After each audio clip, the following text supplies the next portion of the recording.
In 1969, when the Apollo 11 mission first landed humans on the moon, it was hailed as the most optimistic act of the 20th century. The entire world watched in awe, and as Neil Armstrong famously put it, that was one small step for man, one giant leap for mankind. Fast forward to now, we are entering an age where billionaires will be able to wake up and say, you know what? I'm just not feeling it today. I need some space. And actually blast off into space.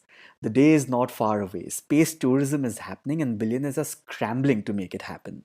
The three biggest contenders in this race are not nations like in the 20th century, but mostly tech entrepreneurs Tesla's Elon Musk, Amazon's Jeff Bezos, and Virgin Group's Richard Branson.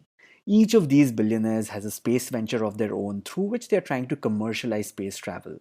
Thanks to them, we'll soon be seeing the ultra rich and wealthy going on space stations, and perhaps even on trips to the moon and to Mars. Could this be the biggest optimistic act of the 21st century and the world will remember forever? What a time to be alive. This is Siddhant, and welcome to another episode of Let's Do Shots.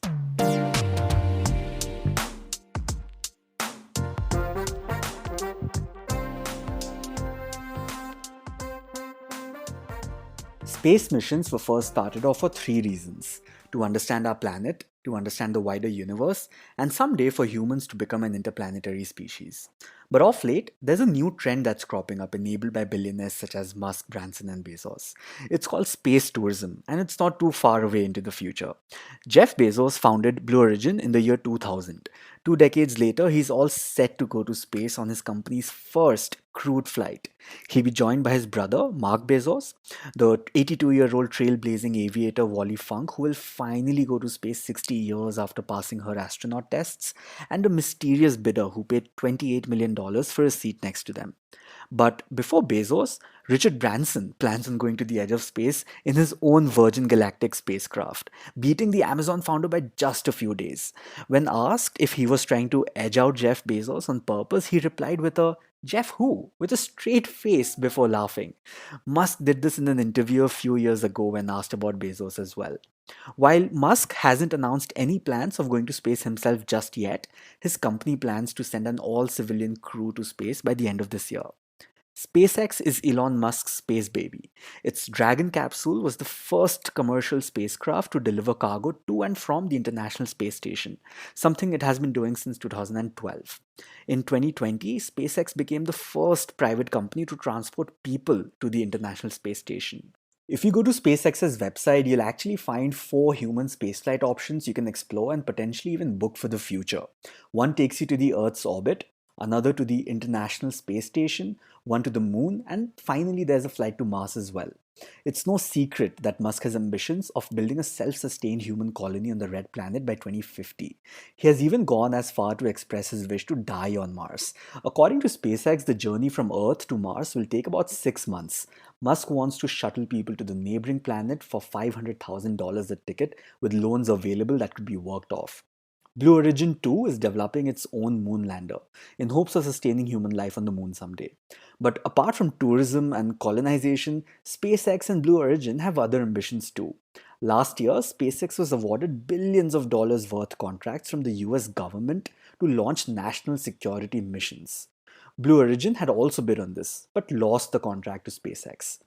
Richard Branson, on the other hand, has different priorities. His main focus is providing commercial space flights for ultra wealthy individuals. Literally, just holidays in space, nothing else. While it sounds super cool, it's safe to say that most of us probably won't be climbing aboard a rocket ship anytime soon. Virgin Galactic's target market comprises of individuals with a net worth of $10 million dollars or more, who can afford to spend $250,000 on a ticket. While SpaceX believes that ticket prices will get cheaper as they scale, Virgin Galactic believes that this number will only go up because of limited capacity and rise in demand in the future. According to a survey, approximately 35% of all people with a household income of over $1 million said that they'd be willing to pay more than $250,000 for a ticket. In fact, some 600 people have already paid deposits to take the ride. Flying first class doesn't sound that bougie anymore, does it? But this isn't the first time people are splurging hoping to go to space. Throughout the 2000s, seven wealthy individuals paid huge sums of money to visit the International Space Station. However, this project, organized under the patronage of the Russian Space Agency, ceased in 2009.